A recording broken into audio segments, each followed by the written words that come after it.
La primera vez que escuché la palabra multa y tu papá en la misma frase fue la noche en que el oxígeno falló.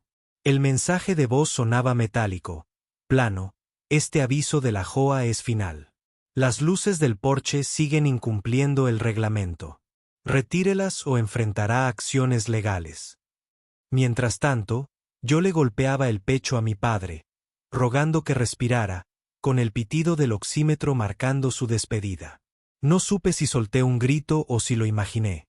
Solo recuerdo el sabor a cobre en la lengua y la sensación de que el mundo se inclinaba, como un barco mal anclado en mitad de una tormenta.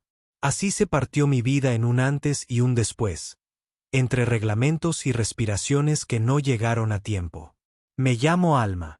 Trabajo turnos de noche en un hospital del condado, donde el café es religión y los ojos aprenden a leer el cansancio como si fuera un idioma. Allí conocí a Daniel, el enfermero que siempre dejaba una nota en el tablero: respira. Vuelve a empezar. Era un mantra que nos servía cuando el pasillo se llenaba de camillas y noticias malas. Con él, compartí muchas madrugadas de piel de gallina y manos temblorosas, y esa complicidad extraña de dos personas que comen a las 3 de la mañana en una sala vacía.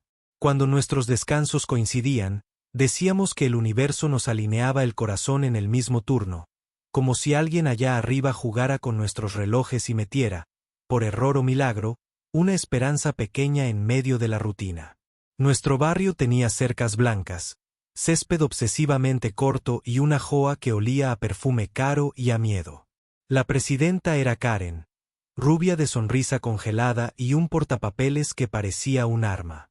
El tipo de mujer que te saluda con un buenos días afilado, lista para decirte que tu cortina no cumple el pantone permitido por los estatutos. Cuando mi padre empeoró, empecé a trabajar solo de noche para quedarme con él durante el día. Entre nebulizaciones y silencios largos, muchos vecinos se ofrecieron a ayudar, pero la JOA veía obstáculos donde había cuidados. El concentrador de oxígeno contaba como equipo visible no autorizado, la rampa móvil como alteración estética, la camioneta del home care como vehículo comercial prohibido. Y yo, con la ropa que olía a hospital, contestaba correos de advertencia como si fueran piedras en los bolsillos. Aquella noche del mensaje de voz, papá se aferró a mi muñeca con una fuerza inesperada.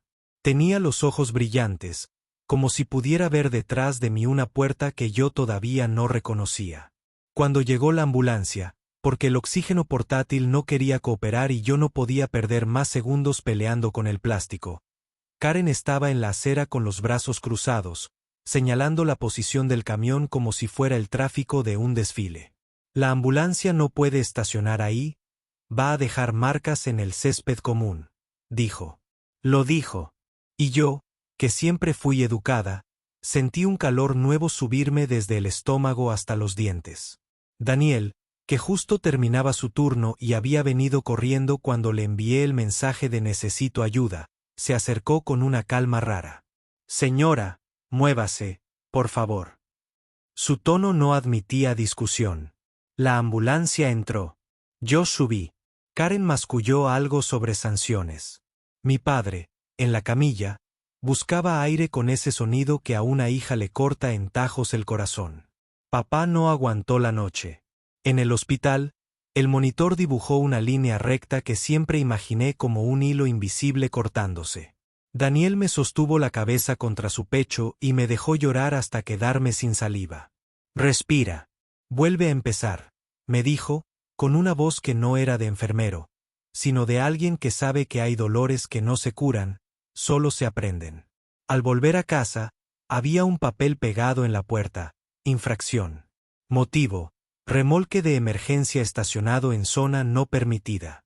Luces ornamentales encendidas después de las 10 de la noche, rampa no autorizada. Podría jurar que el papel tenía un olor agrio, como si el rencor también transpirara.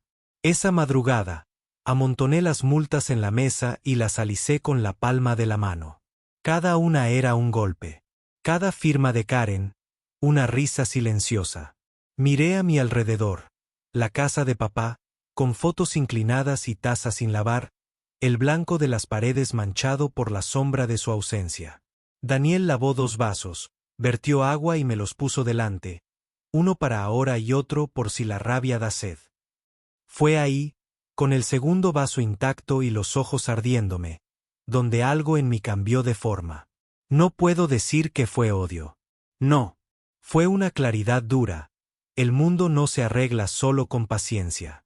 Algunas personas solo entienden el idioma de las consecuencias. Empecé a leer los estatutos de la JOA como si fueran un manual de anatomía. Tarde a tarde, en los huecos del sueño, subrayé frases que sonaban vacías hasta que les encontré venas. Auditorías, quórum, transparencia financiera, conflicto de interés. Descubrí que la JOA no había publicado estados financieros en 2 años, que la elección de la mesa directiva se había celebrado por correo sin firmas verificadas, que el contrato del paisajista más caro del condado, el de los céspedes perfectos, estaba a nombre del cuñado de Karen. Daniel, que tiene ese talento para no asustarse ante el caos, me ayudó a armar una carpeta. Respira. Vuelve a empezar. Repetíamos, pero esta vez sonaba a ejercicio, a afinar puntería. La casa de al lado, la de los Pérez, tenía un columpio azul que la JOA mandó quitar porque dañaba la armonía visual. El columpio se oxidó en su garaje, pero el hijo menor aún marcaba con zapatos invisibles el impulso de un vuelo que ya no podía tomar. Cuando les conté lo que estaba revisando, el rostro de la señora Pérez se encendió como cuando alguien encuentra, por fin, la palabra que llevaba semanas buscando. En cuestión de días, mi mesa se llenó de historias, la multa absurda por una maceta de terracota no aprobada, la amenaza legal por dejar comida gratis en una mesa comunitaria, la carta fría a una viuda que había puesto una cinta negra en su puerta. Cada testimonio era una costura más en la red que pensaba lanzar. Daniel me acompañó a caminar el vecindario de noche. Nos deteníamos frente a las luces de Navidad, prohibidas fuera de calendario, que algunos vecinos dejaban encendidas a escondidas, como una resistencia suave.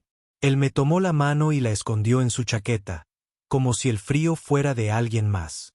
Nuestros corazones se alinean en el mismo turno, ¿te acuerdas? Asentí. No era una frase romántica, o no solo, era un plan. Esperar el momento justo. Coincidir. Actuar. 2 semanas después de la muerte de mi padre, la JOA convocó una asamblea en la Casa Club. Asuntos varios, decía la agenda. En la mesa, Karen lucía impecable, con ese gesto de quien cree que la historia la protegerá para siempre. Me senté en la segunda fila, con mi carpeta. A mi lado, Daniel, los Pérez, el viejo Martín, la señora que perdió su columpio, el chico que pinta murales por las noches. Era la primera vez que sentí que no estaba sola en esa sala. Los vi respirar al mismo tiempo. Tal vez así empieza la justicia, con un grupo de pechos alzándose a un ritmo secreto. Cuando llamaron a comentarios, levanté la mano. Sentí el pulso en las sienes, ese tambor sordo que anuncia que algo importante va a romperse. Y hablé. De papá y de la ambulancia. De las cartas pegadas en puertas dolientes. De las cuentas no presentadas, de las firmas que no existían, del cuñado que cobraba por cortar el pasto como si el césped fuera de oro. Mientras hablaba, la sala fue cambiando de temperatura. Las miradas dejaron de bajar al suelo. Y por primera vez, el portapapeles de Karen pareció demasiado pequeño para tanto peso. La venganza, supe entonces, no es gritar más fuerte. Es poner frente al espejo a quien se ha escondido detrás de reglas para lastimar. Yo iba a sostener ese espejo sin temblar. La noche anterior a la reunión final de la JOA, no dormí. Caminé por la casa de mi padre, mi casa, ahora, tocando las paredes como si con eso pudiera pedirle su bendición. En la mesa seguían las cartas que él había intentado responder antes de que su respiración se apagara. Las leí otra vez, cada una con la letra temblorosa de un hombre que creía que la cortesía aún podía ganarle al egoísmo. Estimados miembros del comité, mi hija trabaja toda la noche, por eso las luces permanecen encendidas. No son ornamentales, son una forma de decirle que aquí hay vida esperándola. Eso escribió. Y se lo ignoraron. El amanecer llegó sin aviso, apenas un hilo de luz colándose por las cortinas. Daniel me trajo café, como siempre, en un termo viejo que tenía una etiqueta que decía Ope unit night team. Me lo tendió sin hablar. En sus ojos había una calma que solo los que han visto demasiado dolor pueden sostener. Hoy termina esto, Alma, me dijo. No supe si quería llorar o reír. Me limité a asentir. La asamblea estaba programada para las 6 de la tarde, pero desde las 5 ya había gente en el estacionamiento. Se respiraba una tensión eléctrica, como cuando el cielo anuncia tormenta pero nadie quiere ser el primero en correr. Karen llegó en su SUV blanca, con su inseparable portapapeles y esa sonrisa de superioridad que tanto me había marcado. Saludó con un buenas tardes que sonó más a advertencia que a cortesía. A su lado, el tesorero y el secretario, dos sombras que asentían sin pensar. Yo llegué con mi carpeta. Pero no venía sola. Los Pérez, el viejo Martín, la viuda de la cinta negra, el chico de los murales, todos traían copias impresas de los documentos que habíamos reunido. Pruebas de gastos inflados, firmas falsificadas, transferencias a empresas fantasma vinculadas a familiares de los directivos. Meses de trabajo en las horas muertas de la madrugada. Daniel imprimió todo en el hospital, entre pacientes y llamadas de emergencia, sin quejarse ni una vez. La reunión empezó con el protocolo habitual. Karen hablaba como si nada estuviera fuera de lugar. Queridos vecinos, queremos agradecer su compromiso con la comunidad.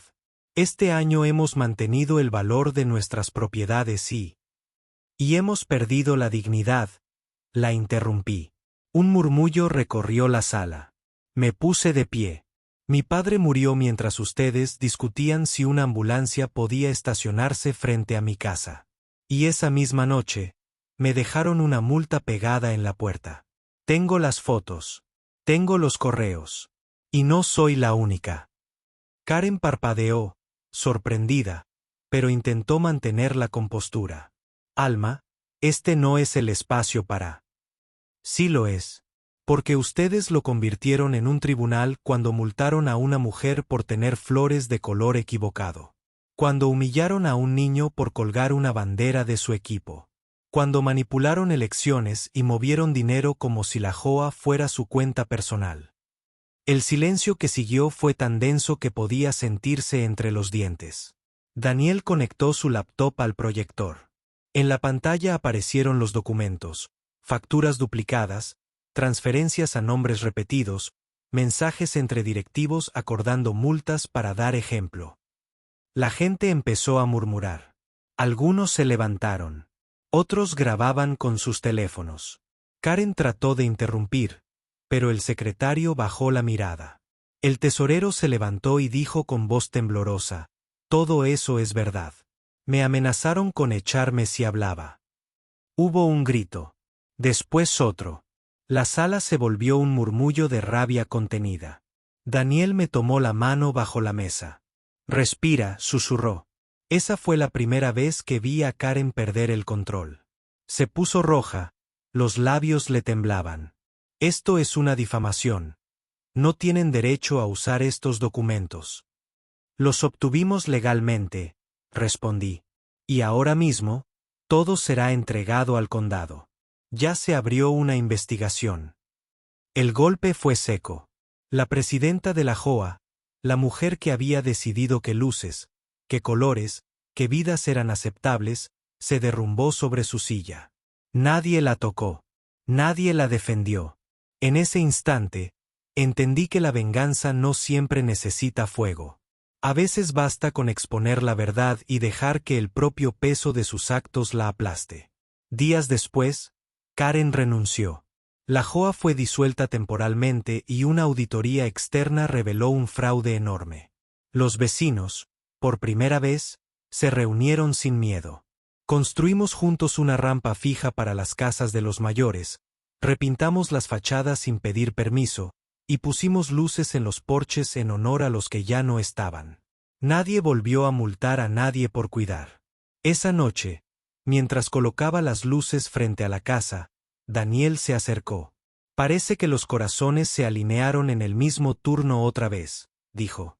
Yo lo miré, con los ojos ardiendo pero el pecho ligero por primera vez en mucho tiempo. No, le respondí. Esta vez no fue el universo. Fuimos nosotros. Las luces se encendieron una por una, como pequeñas promesas. Y por primera vez desde que papá se fue, respiré sin miedo. Porque la justicia, la verdadera, no castiga, libera.